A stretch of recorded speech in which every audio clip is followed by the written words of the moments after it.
எல்லாருக்கும் 2 நிமிஷம் சொல்லிட்டு பில்டப் 4 நிமிஷம் இருக்குது. இவங்களே எல்லாத்தையும் பேசிட்டு அப்போ நாங்கள் என்னத்தை பேசுகிறது? உஷாராக இருக்கேன். இயக்குனர், திரைக்கதை மன்னன் பாய்கிராஸ் அவர்களுக்கும், செல்வன் சார் அவர்களுக்கும், அண்ணன் சீமான் அவர்களுக்கும், மேடையில் அமர்ந்திருக்கும் அனைவருக்கும் என் வணக்கம்.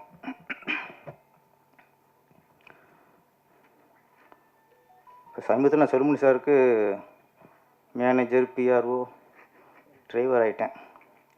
நான் அவராட்டுக்கு ஒரு படத்தில் கமிட் ஆகிறாரு, நான் வந்து ஆடியோஸ் வந்துன்னு சொல்லிடுறாரு.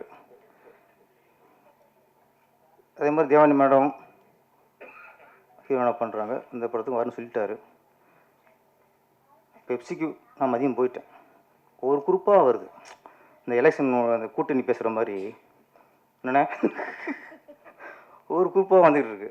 இவரே எங்கே கமிட் ஆகுங்கிறதே மறந்துடுறாரு முதல்ல, அந்த டென்ஷனில். அப்போ கூட இருந்து சரி தேவன் மேடம் ஸ்பெஷலாக சொல்லியிருக்காங்க அப்படி மீட்டிங்கை முடிச்சுட்டு அவர் கூடவே அவர் வீட்டுக்கு போய் அங்கேருந்து நேராக கூட்டிகிட்டு இங்கேருந்து விட்டாச்சு மேடம். ஆமாம், இப்போ வந்து நான் வந்து இந்த படத்தில் பிஆர்ஓ பேர் போடும் கொஞ்சம். அண்ணன் சீமான் அவர்கள், ஆமாம், கொஞ்ச காலமாக அவரை கருப்பு சட்டிலே பார்த்தேன். எனக்கு கொஞ்சம் வருத்தமாக இருந்துச்சு, என்னடா அண்ணன் கருப்பு சட்டியே போட்டுருக்காரு அப்படின்ட்டு. இப்போ கொஞ்சம் வெள்ளைக்கு மாறி இருக்கார்,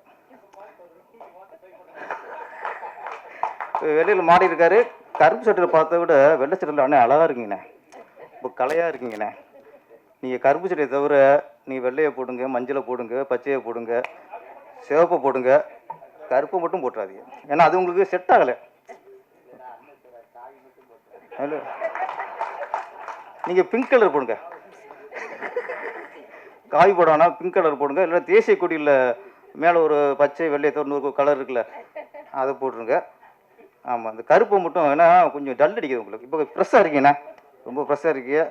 அப்புறம் இங்கே அதிகமாகலாம் சொன்னார், அண்ணன் நிறைய பணிகள் இருக்கும், டென்ஷனாக இருப்பார். இன்றைக்கி அரசியல்வாதிலேயே ரொம்ப கூலாக இருக்கிறது அண்ணன் தான்.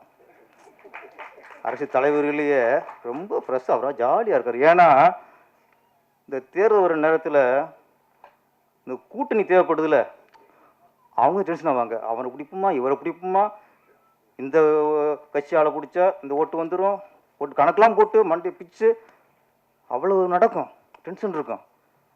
தமிழ்நாட்டிலேயே அந்த டென்ஷன் எதுவுமே இல்லாத ஒரே ஆள் அண்ணன் சீமான் தான்.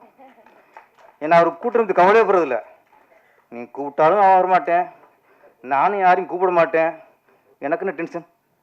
அதனால் அண்ணன் டென்ஷனாக இருப்பார், பரவாயில்லாம் இங்கே பில்டப் பண்ணாதீங்கண்ணே, அதிகமானண்ணே. அவர் அண்ணன் ரிலாக்ஸாக இருக்காருங்க. அவருக்கு ரிலாக்ஸ் ஆகிற ஒரே இடம் நம்ம சினிமா ஃபங்க்ஷன் தான்.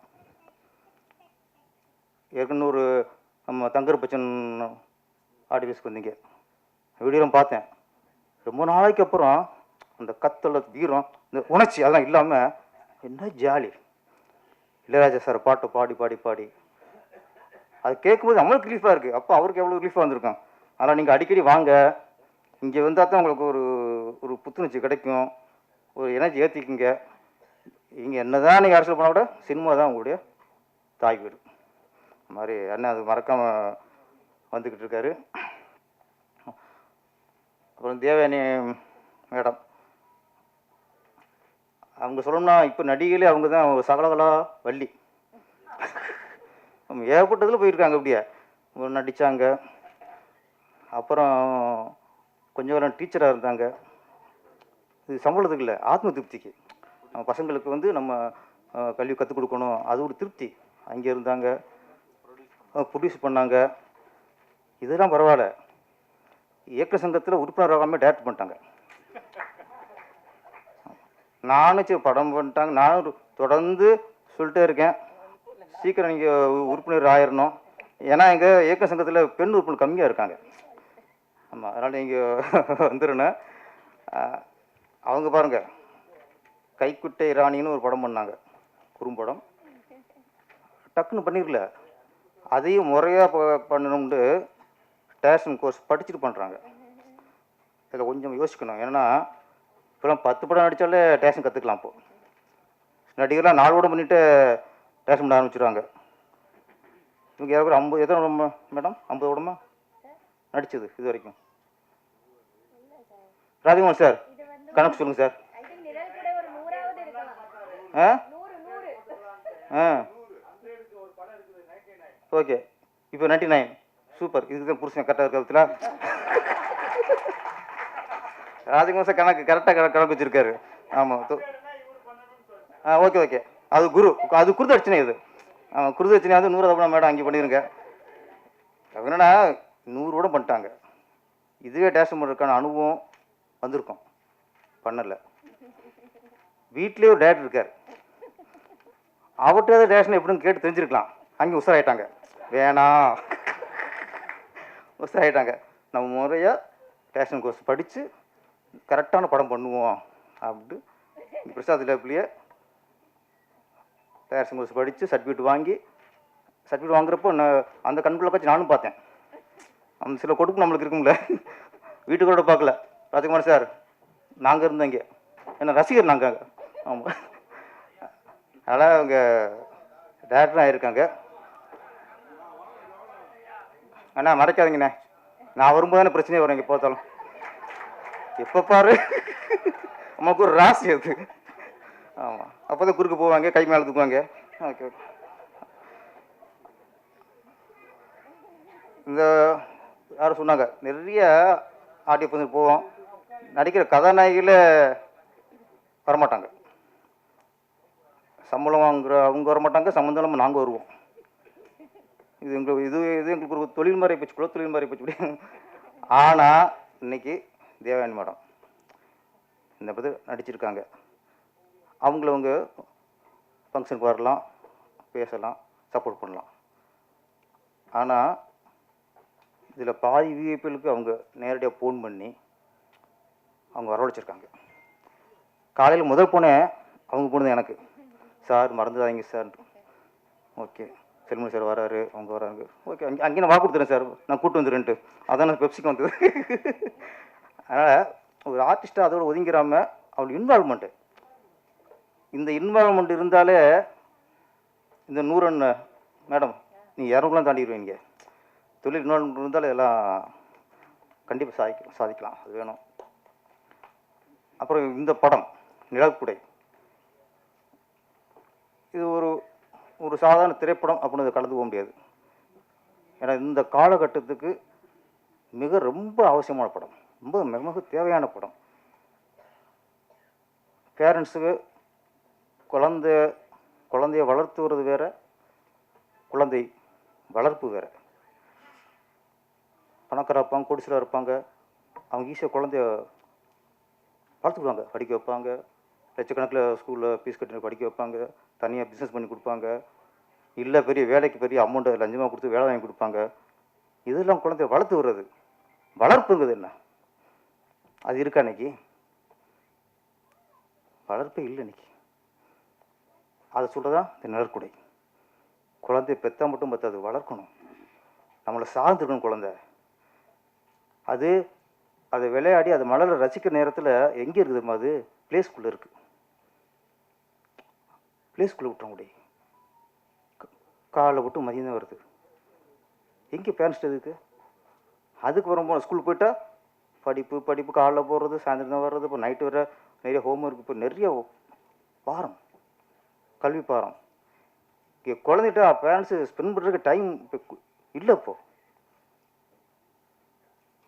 இதுதான் இந்த படம் சொல்லுது. குழந்தைய வளர்த்துவது வேற, வளர்க்குறது வேற. வளர்க்கணும்னா வளர்க்குறது என்ன, குழந்தை வளர்ப்பு சரியாக இருக்குங்கிறாங்களே, என்ன சொல்கிறாங்க, குழந்தை வளர்ப்பு சரியாக இருக்குன்னா அந்த தாய் தப்புன்னு பொறுப்பாக ஒழுக்கமாக நல்லபடியாக குழந்தை வளர்த்துக்கான்னு அர்த்தம். அது ஒவ்வொரு பேரண்ட்ஸுக்கு வரணும். இது ஒரு ஷாட்டு, அந்த குழந்தைய குளிக்க வைப்பாங்க, குளிக்க வச்சுட்டு துண்டை கட்ட போக அது அவசரப்பட்டு அந்த குழந்தை, பெண் குழந்தை அந்த ஜட்டியை கழட்ட போகும். நோ அப்படின்னு துண்டை கட்டுவாங்க, அதுதான் வளர்ப்பு. டக்குன்னு ஜட்டி குழந்தை கட்டக்கூடாது. அப்போ பதறி போய் அந்த துண்டை கட்டுவாங்க. இது ஒவ்வொரு விஷயங்கள், சின்ன சின்ன விஷயங்கள்லாம் நம்ம பேரண்ட்ஸ் குழந்தைங்க நல்ல விஷயம் சொல்லிக் கொடுக்கணும். அது இன்னைக்கு இல்லை. சேர்த்துட்டா போதும், ஸ்கூலில் சேர்த்துட்டா போதும், ப்ளே ஸ்கூலில் சேர்த்துட்டா போதும், ஸ்கூலுக்கு ஃபீஸ் கட்டினா போதும், வெளிநாட்டுக்கு படிக்க அனுப்பி வச்சுட்டா போதும். அரவணைங்க, அன்பை காட்டணும். இந்த ஒரு நல்ல விஷயத்தை இன்றைக்கி அது இல்லைங்கிறத இன்றைக்கி இல்லை, அது சுத்தமாக நிறையா இடத்துல காணாமல் போச்சு. இது நம்ம வளர்ப்புங்கிறது நமக்கு இல்லை, அதோட லைஃபுக்கு, அதோட வாழ்க்கைக்கு. நீங்கள் ஒழுங்காக எடுத்தால் தான் அது நாளைக்கு வாழ்க்கை நல்லா இருக்கும். ஏன்னா எதுவும் அது பேச தெரியாது, தப்புலாம் தெரியாது, எந்த ஒரு குற்றம்லாம் பேச தெரியாது. அப்படி வளர்ந்துருங்க. அதை சொல்ல தான் இந்த நிலக்குடை. நல்ல படம் இது, மக்களுக்கு வேண்டிய படம் இது, இப்போ தேவையான படம். இந்த படத்துக்கு மக்கள் ஃபுல்லாக சப்போர்ட் பண்ணணும். சின்ன சின்ன படங்கள்லாம் நல்ல கதையும் சில படங்கள்லாம் ஓடுது. அதுக்கு உண்மையிலே இன்னைக்கு ஃபுல்லாக மீடியாக்கெல்லாம் நல்லா சப்போர்ட் பண்ணுறாங்க. உங்கள் சப்போர்ட்டில் நிறைய படங்கள் இப்போ வெற்றி அடைஞ்சிருக்கு. இந்த படத்தையும் வெற்றியாக்குங்கள். மக்களாகிய அனைவரும் தியேட்டரில் பார்த்து இந்த படத்தை வெற்றி அடைப்போம். நன்றி, வணக்கம். தொகுப்பாளர் பேச ஆரம்பிக்கும் போது ஒரு குவிஸ் மாதிரி என்ன இருக்குமா, அவங்களுக்குமா எல்லாருக்கும் ஒரு டவுட் இருக்குன்ட்டு. ஆனால் என்னை அழைக்கும் போது நான் எப்படி வெளிப்படையாக இருக்கணும், அது மாதிரி என்னை அழைக்கும் போது என்ன தான் கூப்பிட்றாங்கன்னு எல்லாரும் தெரிஞ்சிடுச்சு. அந்த வகையில் ரொம்ப நன்றி. உண்மையாகவே இந்த மேடையில் இருக்கிற அனைவருக்கும் மாலை வணக்கம், இரவு வணக்கம். படம் ஆரம்பிக்கும் போது நான் படத்தை நான் எதுவும் பார்க்கவே இல்லை. இதை பற்றி எனக்கு ஒன்றுமே தெரியாது. தேவானி ஃபோன் பண்ணாங்க, படம் பார்க்க கூப்பிட்றாங்க. பேரரசு என்னை இருந்து கூப்பிட்டு வந்தார். நான் அப்புறம் சொன்னேன், வேறு யாரோ இப்போ ராஜா வேறு கூப்பிட்டாருன்னு. இல்லை சார், அதுவும் எல்லாம் ஒன்று தான் அப்படின்னாரு. ராஜாவாக தான் எனக்கு தெரியும். இங்கே வந்து தான் சிவா ஆறுமுகம்னு வேறு பேரில் படம் இருந்தது. உண்மையாகவே இந்த படம் சாங் பார்க்க ஆரம்பிக்கும்போது ஒரு ப்ளசண்ட்டாக இருந்தது. ஒரே இறைச்சலமாக இதுவாக இருந்த படத்தில் பார்க்க ஆரம்பித்த ஒரு 1வது நிமிஷத்துலேயே அதுக்குள்ளே ஆடியன்ஸை உள்ளே எடுக்கிற மாதிரியான ஒரு ஷார்ட்ஸ் அவ்வளோ அழகாக இருந்தது. உண்மையாக ஃபஸ்ட்டு வாழ்த்து யாருக்கு சொல்லணும், கேமராமேனுக்கு தான் அந்த ஃபஸ்ட்டு வாழ்த்து சொல்லணும். அவர் பியூட்டிஃபுல்லாக பண்ணியிருந்தாங்க, ரொம்ப பியூட்டிஃபுல்லாக ப்ளசண்ட்டாக கண்ணுக்கு இனிமையாக இருந்தது. அப்புறம் அந்த இசை மெலோடியாக ஒரு சாங்கு, இது மெலோடி மாதிரி இருக்குது அப்படின்னா அந்த ட்ரெய்லர் பார்க்கும்போது பியூட்டிஃபுல்லாக அந்த ரீ ரெக்கார்டிங் இப்போ மியூசிக் டைரக்டரில் மிகச்சிறந்த ரீ ரெக்கார்டிங் கொடுத்துருக்காரு நரேன். ரொம்ப சூப்பர் அழகாக பண்ணியிருக்காங்க. அப்புறம் நடித்த எல்லாருமே, படத்தில் நடித்த ஹீரோ விஜய் அஜித் ரெண்டுத்தையும் சேர்த்து விஜய்த்துன்னு வச்சுருக்காருன்னு நினைக்கிறேன். எனக்கு ஆனால் அவர் பார்க்கும்போது கார்த்திகை பார்த்த மாதிரி இருந்தது. ஒரு ப்ளசண்ட்டான ஒரு ஸ்மைல். நீங்கள் நிச்சயமாக தமிழ் சினிமாவுக்கு நீங்கள் ஒரு நல்ல ஹீரோ வருவீங்க. நிச்சயம் இப்படியே நீங்கள் ஒரு அன்பாகவும் பணிவாகவும் இருக்கணும். எவ்வளோ உயரத்துக்கு வந்தாலும் தேவையான மாதிரி நீங்கள் 100வது படத்தை தொடர்ந்தாலும் வாசலில் நின்று வரவேற்ற ஒரே ஹீரோயின் தேவயானி தான். அது மாதிரி நீங்கள் வரவேற்கலாவோட பரவாயில்ல, வணக்கம் சொல்லணும். நீங்கள் 100வது படத்தில் எங்களுக்கு வணக்கம் சொல்லணும். அவ்வளோ அழகாக இருந்தது. அதுபோல் ஹீரோயின் பேர் கண்மணி, அழகான தமிழ் பேரில். இப்போ ரொம்ப நாள் கழிச்சு ஒரு பேர் தமிழ் பேரில் ஒரு கண்மணின்னு ஒரு ஹீரோயின் பார்த்தோம். ஒரு ப்ளசண்ட்டான ஃபேஸாக இருந்தது. இல்லை, இந்த படம் நம்ம சொல்லுவோம் நல்ல படம் வரணும்னு. ஆனால் நல்ல படத்தை ஓட வச்சா தானே நல்ல படம் வரும். இப்போ இந்த படம் பார்த்தோம். நிச்சயமாக ஒரு சமூகத்துக்கு என்ன மாதிரியான ஒரு படம் வேணுமோ அது மாதிரி ஒரு படம் பண்ணியிருக்காங்க. இந்த படத்தை ஓட வச்சாதான் நல்ல படத்தை அடுத்தவங்க எடுப்பாங்க. இல்லைனா வேறு மாதிரியான படங்கள் தான் வர ஆரம்பிக்கும். ஒரு கமர்ஷியல் அப்போது படம் எடுக்கிறவங்களுக்கு திட்டி பிரயோஜனம் இல்லை. நல்ல படங்கள் வரும்போது அதை பார்க்க வைக்கிற இல்லை பார்க்குற ஆடியன்ஸ் இருந்தால் தான். இப்போ சொன்னாங்க, தேவயானி சொன்னாங்க, நீங்கள் ஒரு ஷோவில் எடுத்துட்டாதீங்கன்னா அது யுவராஜ் கையில் இல்லை. யுவராஜ் படம் பார்த்து அதை வாங்கி ரிலீஸ் பண்ணலாம், அதுதான் அவர் கையில் இருக்க தவிர, அங்கே சார் சொன்ன மாதிரி டிக்கெட் கவுண்ட்டில் நீங்கள் 100 டிக்கெட் வாங்கி போய் உள்ளே அனுப்பிச்சிருந்தா கூட கேன்டீனில் ஃபுல்லாகுதா இல்லையாங்கிற சிச்சுவேஷன் தான் எனக்கு. இன்றைக்கி தியேட்டர்ஸ்லாம் மினி ரெஸ்டாரண்ட் ஆகிடுச்சு. ரெஸ்டாரண்ட்டில் என்ன பிஸ்னஸ் இருக்குது அந்த பிஸ்னஸ்க்கு ஏற்ற மாதிரி தான் படம் ஓடுது. அப்போ அதுக்கேற்ற மாதிரியான படங்களை தயாரிக்க வேண்டிய சூழ்நிலை இன்றைக்கி திரைப்படத்துறைக்கு இருக்குது. நீங்கள் ஒரு நல்ல போஸ்ட்டில் இருக்கீங்க. அவங்க சொன்னார் நீங்கள் ரொம்ப பணிவான பெண் மட்டும் இல்லை, தீயாக பரவக்கூடிய ஒரு பெண்ணும் இருக்கீங்க. தயாரிப்பாளர் சங்கத்தில் இருக்கீங்க. தயாரிப்பாளர்கள் நினைச்சா அவங்க ஒரு அணியாக இருந்தாங்கன்னா அவங்கள யாராலையும் ஒன்றும் பண்ண முடியாது. உற்பத்தி பண்ணுறவங்க அந்த படத்தை தன்னோட உற்பத்தி பொருளுக்கான விலையை நிர்ணயிக்க முடியாத 2 பேர் தமிழ்நாட்டில். ஒருத்தன் விவசாயி, இன்னொருத்தன் திரைப்பட தயாரிப்பாளர். வந்தால் தான் விலை சொல்லுவான். இவ்வளோ கஷ்டப்பட்டு நான் நாற்று நட்டேன், களை எடுத்தேன், தண்ணி பாய்ச்சினேன், அறுவடை பண்ணேன், கொண்டு சேர்க்குறேன்னா அதுக்கான விலையை விவசாயி நிர்ணயம் பண்ண முடியாது. அதுபோல் தயாரிப்பாளர் 10 வட்டிக்கு வாங்கினேன், 5 வட்டிக்கு வாங்கினேன், இவ்வளோ கஷ்டப்பட்டேன், இவ்வளோ நாள் எடுத்தேன், இந்த படம் இவ்வளோ செலவாயிருங்க, இதுக்கான விலை இவ்வளோ அவரால் சொல்ல முடியாது. இந்த 2 பேருமே தமிழ் மக்களை வாழ வைக்கிற, இல்லை சிந்திக்க வைக்கிற, இல்லை சிரிக்க வைக்கிற 2 இடத்துல இருக்காங்க. ஆனால் இவங்க நிலைமை இன்னும் படு மோசமான நிலையில் தான் இருக்காங்க.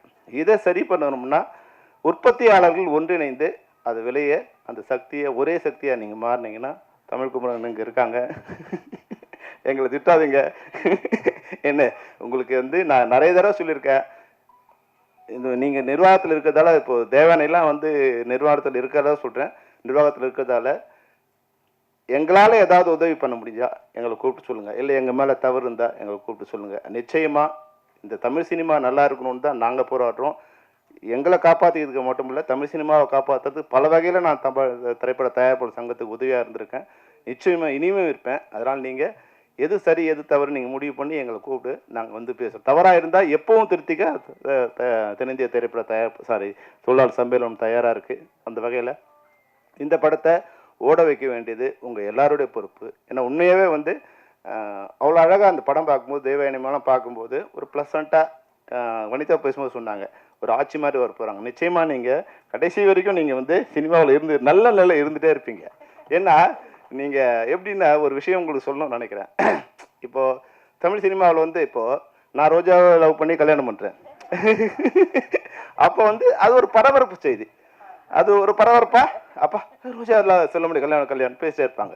அப்போ குஷ்பு சுந்தர் கல்யாணம் பண்ணாங்க, அது ஒரு பரபரப்பு செய்தி. ஆனால் உங்களது மட்டும் ஷாக்கிங் செய்தி. நான் சொல்லக்கூடாது, நான் ஒரு பெரிய இடத்துல இருக்கேன் நடிகரோட, அடிப்பாவி இப்படி பண்ணிட்டேன். அதான் வந்து யாருமே வந்து நீங்க வந்து எதிர்பார்க்க முடியாம ஒரு ஷாக் கொடுத்தீங்க. அந்த வகையில வந்து உங்களுடைய கல்யாணம். ஆனா அதுக்கு பிறகு வந்து உங்க வாழ்க்கை இருக்கு இல்லைங்களா, நிச்சயமா நடிகர்களுக்கு மட்டும் இல்ல, தமிழ்நாட்டில் இருக்கிற பெண்களுக்கே நீங்க ஒரு உதாரணமா இருக்கீங்க. அந்த குழந்தைகளை எப்படி வளர்க்கணும், அழகுங்கிறது வந்து வெளிப்புறத்துல இல்லை, மனசுல இருக்கு. மரியாதைங்கிறது மனசுல இருக்கு. அந்த குடும்பத்தை அவ்வளோ அழகா நீங்க வந்து கொடுத்துட்டு கடவுள் வந்து உங்களுக்கு 2 அழகான பெண்களையும் கொடுத்துருக்காங்க, குழந்தைங்களை. உண்மையாவே வந்து நீங்க வந்து உங்க தம்பி பேசுறாரு, பேசும்போது அவர் உங்க முகத்தை தான் நான் பார்த்தேன். அவ்வளோ அவங்க அம்மா இருந்தால் எப்படி ரசிப்பாங்களோ அப்படி ரசிச்சிங்க நீங்கள், அவ்வளோ பெருமிதமாகவும். ஏன்னா உறவுங்கிறது அதுதான். அந்த உறவை வந்து இந்த சினிமா அவ்வளோ அழகாக சொல்லியிருக்கு. அது மாதிரி இந்த குழந்தைய நீங்கள் வந்து பேசும்போது அவங்க அம்மா முகத்தில் அவ்வளோ ஆனந்தம், அவ்வளோ பெருமிதம், அப்படி வந்து ரசிக்கிறாங்க. தேங்க்யூ சொல்லு அப்படின் போது ரசிக்கிறாங்க. அதுதான் உறவு, அதுதான் தமிழர் கலாச்சாரம். அந்த கலாச்சாரத்தை இந்த படம் வந்து மிக சிறப்பாக எடுத்து காமிச்சிருக்காங்க. நிச்சயமாக ரசிகர்கள் எல்லாரும் நீங்கள் இந்த படத்தை வாழ்த்தணும். அப்புறம் வந்து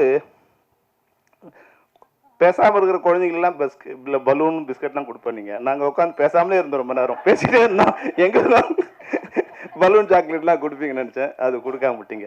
இன்னொரு விஷயம் என்னன்னா, இந்த கத்திரி வெயிலுக்கு ஒரு குடை வந்து எப்படி வந்து ஒரு சிறப்பாக இருக்குமோ அது மாதிரி வந்து கத்திரி வெயிலாக காஞ்சி போயிருக்கிற தமிழ் சினிமாவுக்கு இந்த நிழற்குடை வந்து ஒரு சிறப்பான குடையாக இருக்குங்கிறது தான். அது மாதிரி அண்ணனுக்கு தம்பிக்கு ஒரு வாழ்த்து, அது ஒரு வேண்டுகோள். நீங்க சிவப்பா இருந்தீங்க, கருப்பா இருந்தீங்க, இப்ப தூய்மையா இருக்கீங்க, எந்த வண்ணமும் இல்லாம தூய்மையா இருக்குங்கிறதா எங்களோட ஆசை. நன்றி, வணக்கம்.